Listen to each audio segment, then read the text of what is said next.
Hello everybody and welcome to my channel. My name is Rainer and this is Rainier Books. Today I want to give you the 5 books in October that caught my attention, that I thought were very interesting, that I'm partially already reading, and the other books I hope to get in the next coming weeks or months via the library. Here we are, and it's November 7. I'm a week late, but still October books are pretty fresh, aren't they? So let's go.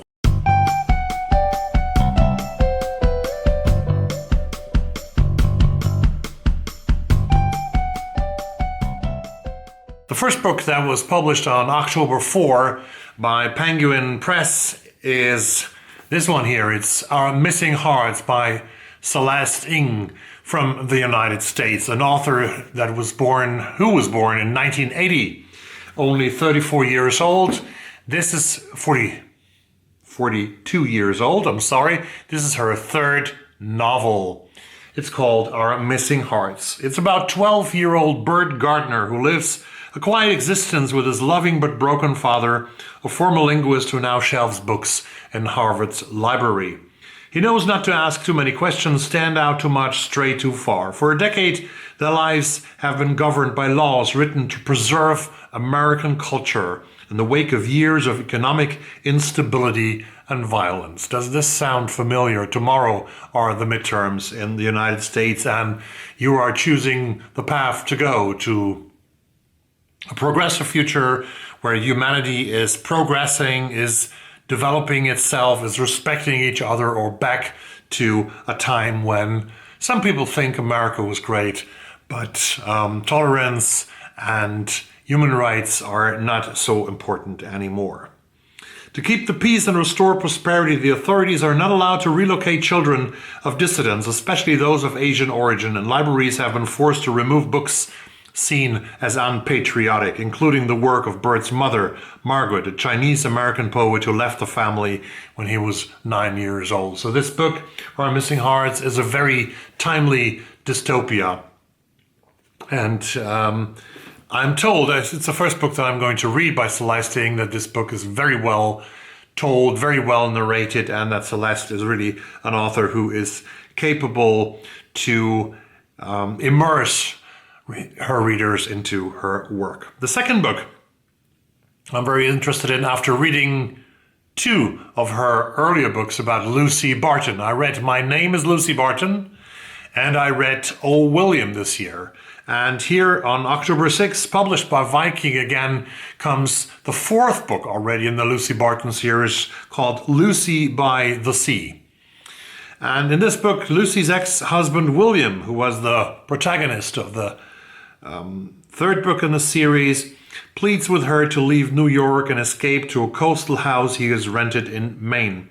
Lucy reluctantly agrees, leaving the washing up in the sink, expecting to be back in a week or 2. Weeks turn into months, and it's just Lucy, William, and their complex past together in a little house nestled against the sea. And Elizabeth Strout is an amazing writer. If you have read something from her or by her, you will be thinking that too, I guess. She has to tell us a lot about the human condition. She knows a lot about life and about things are in relationships. And I guess that Lucy by the Sea is a very interesting read as well. The third book, I'm listening to the third book as a audio book. It is told by the author herself. This is Confidence Man, The Making of Donald Trump and the Breaking of America, published by HarperCollins on October the 4th in 2022. This is 1 month before the midterm elections, and it's probably the book that somebody has blurbed it as the book that people will go to in the future when they are researching, when they are trying to learn what happened in those years when Donald Trump was the president or became the president, and what kind of man was it who brought America to the brink of, well, a civil war, I would almost say.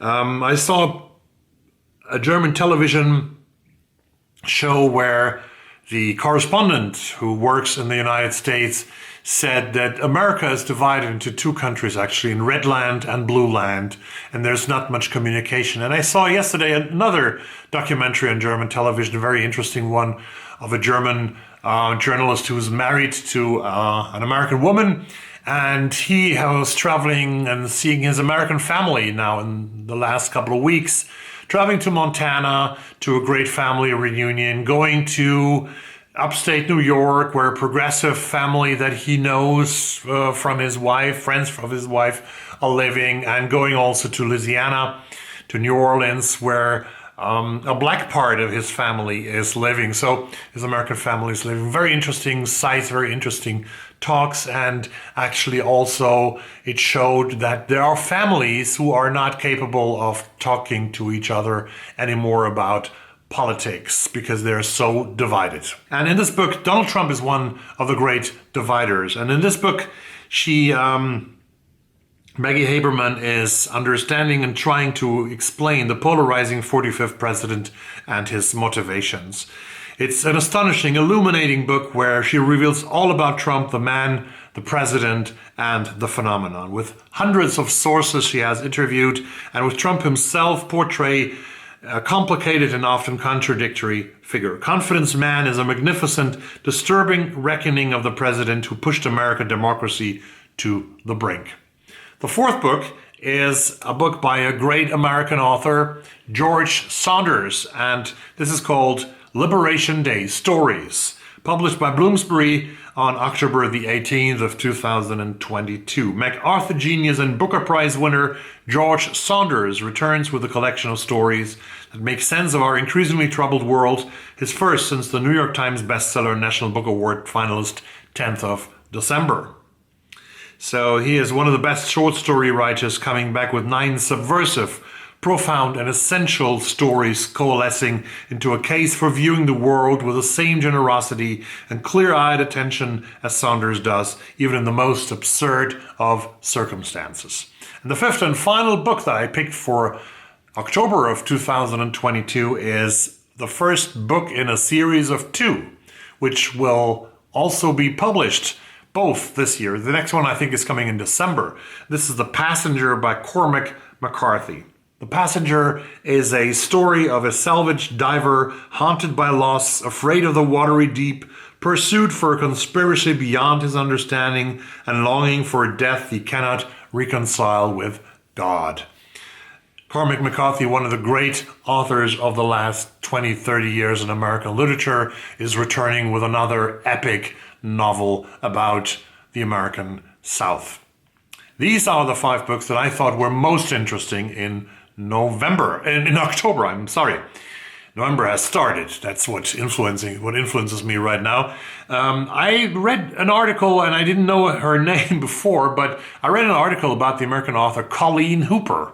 I don't know if you have read anything about her. She is currently the most successful author in America, selling millions of books and being the TikTok phenomenon of 2022. And I'm planning actually to read something by her, or at least a couple of pages to understand more about Colleen Hooper. But the next video I'm going to make is the video where I present you my TBR for the rest of the year of 2022. I hope that you subscribe to the channel if you haven't done it yet.